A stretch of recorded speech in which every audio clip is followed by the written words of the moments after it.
आपण ऐकत आहात जगद्गुरु तत्वदर्शी संत रामपालजी महाराज यांच्याद्वारे लिखित पुस्तक जगण्याचा मार्ग. विषय 2 शब्द.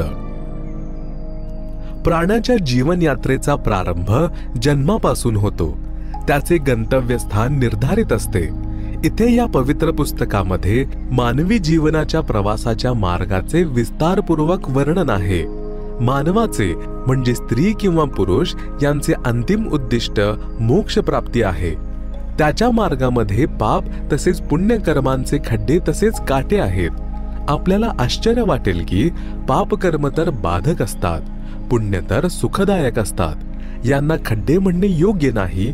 याचे संक्षिप्त वर्णन. पापरूपी खड्डे व काटे. मानव जीवन परमात्मा यांची शास्त्रविधीनुसार साधना करून मोक्ष प्राप्ती करण्यासाठी प्राप्त होते. पापकर्माचे कष्ट भक्तीमध्ये बाधक आहेत. उदाहरणासाठी पापकर्मामुळे शरीरामध्ये रोग होणे, पशुधनामध्ये तसेच पिकामध्ये हानी होणे, कर्ज वाढत जाते. कर्जबाजारी व्यक्ती दिवस रात्र चिंतित राहतो. तो भक्ती करू शकत नाही. पूर्ण सद्गुरूंकडून दीक्षा घेतल्यानंतर परमेश्वर त्या भक्ताचे वरील कष्ट नाहीसे करतात. तेव्हा भक्त अधिक श्रद्धेने आपली भक्ती करायला लागतो. परमात्मा यांच्यावरील विश्वास वाढतो, दृढ होतो. परंतु भक्ताला परमात्मा यांच्या प्रती पूर्ण समर्पित व्हायला हवं. जसे पतिव्रता स्त्री आपल्या पतीच्या व्यतिरिक्त कोण्या इतर पुरुषाची कामपूर्ती म्हणजे सेक्शुअल सॅटिस्फॅक्शनसाठी स्वप्नांमध्ये सुद्धा इच्छा करत नाही. जरी कोणी कितीही सुंदर असो, तिचा पती आपल्या पत्नीला प्रत्येक संभाव्य प्रयत्न करून सर्व सुविधा उपलब्ध करवून देतो, विशेष प्रेम करतो. या प्रकारे दीक्षा घेतल्यानंतर आत्म्याचा संयोग परमात्मा यांच्याशी होतो. गुरुजी आत्म्याचा विवाह परमात्मा यांच्याशी करून देतात. जर तो मानवी शरीरधारी आत्मा आपल्या पती परमेश्वरांप्रती पतिव्रतेसारखा समर्पित राहिला म्हणजे पूर्ण परमात्मा यांच्याशिवाय अन्य कोणत्याही देवी देवतेकडून मनोकामना पूर्तीची इच्छा केली नाही, तर त्या आत्म्याचा पती परमेश्वर त्या आत्म्याच्या जीवन मार्गामध्ये बाधक असणाऱ्या सर्व पापकर्मांच्या काट्यांना काढून टाकतात. त्या आत्म्याचा जगण्याचा मार्ग सोपा व बाधारहित होतो. त्याची ध्येय प्राप्ती सहजतेने होते. त्या आत्म्यासाठी परमात्मा काय करतो? त्याला संत गरीबदासजी यांनी परमेश्वर कबीरजी यांच्याकडून प्राप्त ज्ञान या प्रकारे सांगितले आहे. गरीब पतिव्रता जमी पर जो जो धरी है पावे, समर्थ झाडू देत है ना काटा लग जावे. परमेश्वर कबीरजी यांनी म्हटले आहे की कबीर साधक के लक्षण कहूं रहे जो पतिव्रता नारी, कह कबीर परमात्मा को लगे आत्मा प्यारी. पतिव्रता के भक्ति पथ को आप साफ करे करतार, आन उपासना त्याग दे सो पतिव्रता पार.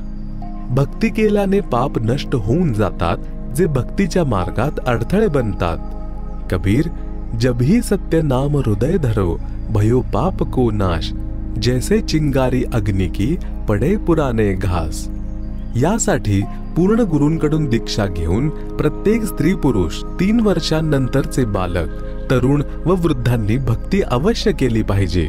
पुण्य देखील भक्तीच्या मार्गातील अडथळा आहे. पूर्वजन्मीच्या पुण्यांमुळे घरात धनसंपत्ती असते, सर्व सुखसोयी असतात.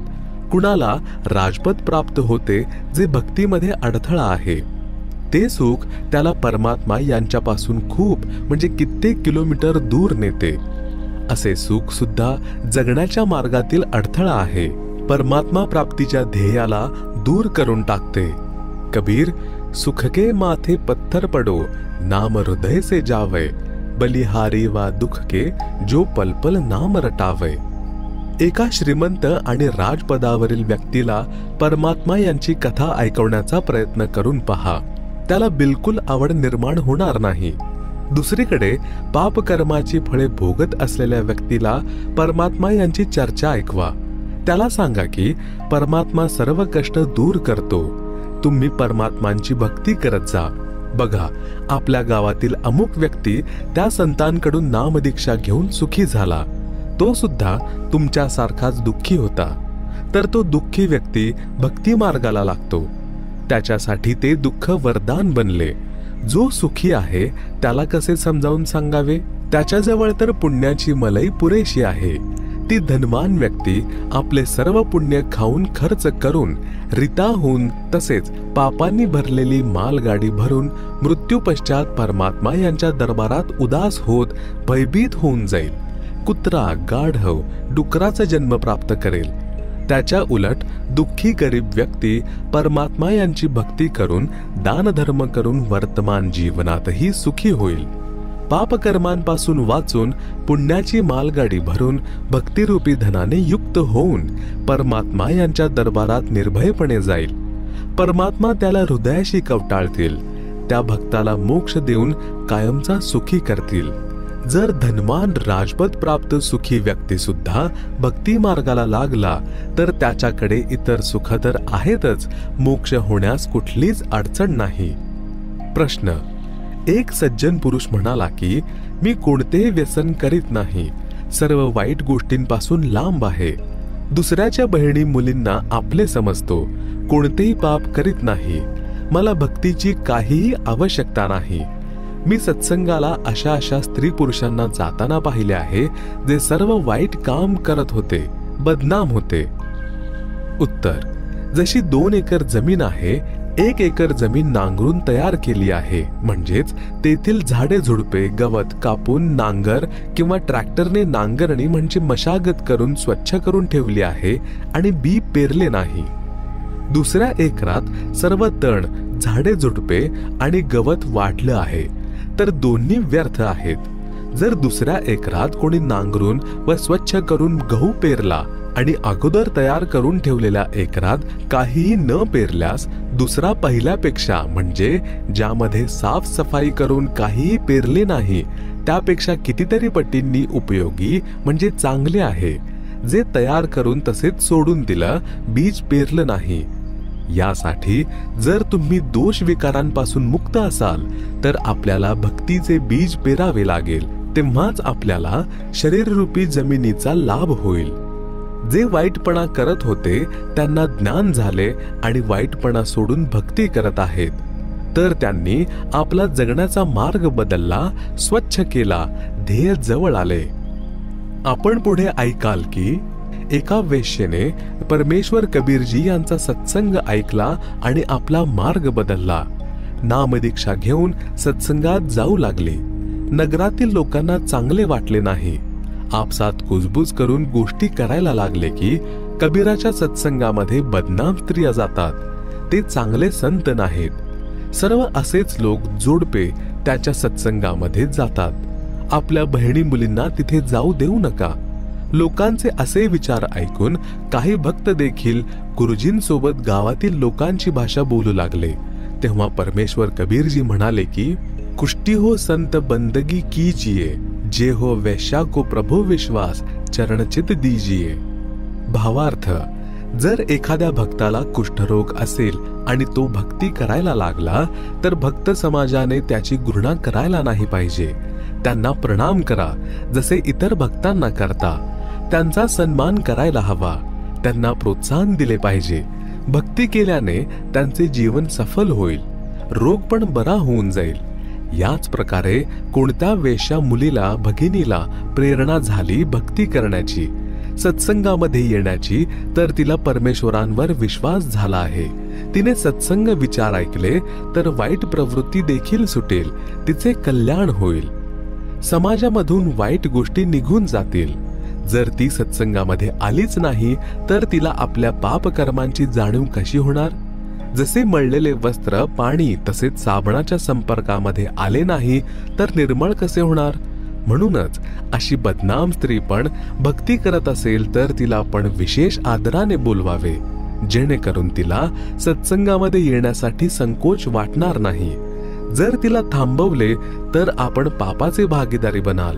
याच्या पुढची कथा आपण याच पुस्तकामध्ये विषय कबीरजींद्वारे शिष्यांची परीक्षा यात ऐकू शकता. श्रीमद भगवद्गीतेच्या अध्याय 9 श्लोक 30 मध्ये पण हेच प्रमाण आहे. लिहिले आहे की कोणी अत्यंत दुराचारी व्यक्ती जरी आहे, जर तो या विश्वासाने परमात्मा यांची भक्ती करायला लागला आहे तर त्याला महात्मा समान मानायला हवं. तो संतांचे विचार ऐकून सुधारला जाईल आणि आपले कल्याण करवून घेईल. म्हणूनच मानव शरीरधारी प्राण्याला परमेश्वर यांची भक्ती तसेच शुभ कर्म, दान धर्म गुरुजींच्या शरणामध्ये येऊन अवश्य करायला हवी. पूजनीय कबीर परमेश्वरजी यांनी सांगितले आहे की कबीर, मानुष जन्म दुर्लभ है, मिले न बारंबार, तरवर से पत्ता टूट गिरे, बहुर न लागे डार. भावार्थ, परमेश्वर कबीरजी यांनी समजावले आहे की हे मानव शरीरधारी प्राणी, हा मानव जन्म म्हणजे स्त्री किंवा पुरुष खूप मुश्किलीने युगांपर्यंत प्राप्त होत असतो. हा वारंवार मिळत नाही. या शरीरात असतानाच शुभ कर्म तसेच परमेश्वराची भक्ती कर, अन्यथा हे शरीर समाप्त झाले तर आपण हीच स्थिती म्हणजे मानव शरीर प्राप्त करू शकणार नाही. जसे वृक्षावरून पान तुटल्यानंतर त्याच फांदीवर पुन्हा लागत नाही. म्हणूनच ही मानव शरीरातील संधी व्यर्थ दौडू नकोस. कबीरजी यांनी परत म्हटले आहे की कबीर, मानुष जन्म पाय कर, नहीं रटे हरिनाम, जैसे कुआं जल बिना बनवाया क्या काम. भावार्थ, मानव जीवनात जर भक्ती करत नसेल तर ते जीवन असे आहे जणू सुंदर विहीर बनवलेली आहे, पण तिच्यात पाणी नसेल वा पाणी असेल तर खारे म्हणजे पिण्यायोग्य नसलेले पाणी असेल. तिचे नाव जरी विहीर आहे परंतु गुण विहिरीचे नाहीत. याचप्रमाणे मनुष्य भक्ती नाही करत तर त्याला सुद्धा माणूस म्हणतात, परंतु गुण मनुष्याचे नाहीत. पूर्वजन्मी केलेल्या शुभ अशुभ कर्म तसेच भक्तीमुळे कोणी निरोगी आहे, तो अचानक रोगी बनतो व लाखो रुपये उपचारावर खर्च करून मृत्यूला प्राप्त होतो. कोणी जन्मापासूनच रोगी असतो, आयुष्यभर कष्ट भोगून मरून जातो. कोणी निर्धन असतो, कोणी जन्मताच धनवान असतो. कोणाला मुले मुले असतात तर कोणाला संतान प्राप्ती होत नाही. कोणाला संतान रूपात मुलीच होतात, इच्छा असून सुद्धा मुलगा होत नाही. ही सर्व पूर्वजन्माची कर्मफळे मनुष्य भोगत असतो. जोपर्यंत पुन्हा भक्ती प्रारंभ करत नाही तोपर्यंत पूर्वीचेच संस्कार प्राण्याला प्राप्त होत असतात. ज्यावेळी पूर्ण सद्गुरूंकडून दीक्षा घेऊन मर्यादेमध्ये राहून भक्ती करू लागतो तेव्हा शुभ संस्कारांमध्ये वाढ झाल्याने दुःखाची वेळ सुखात बदलू लागते.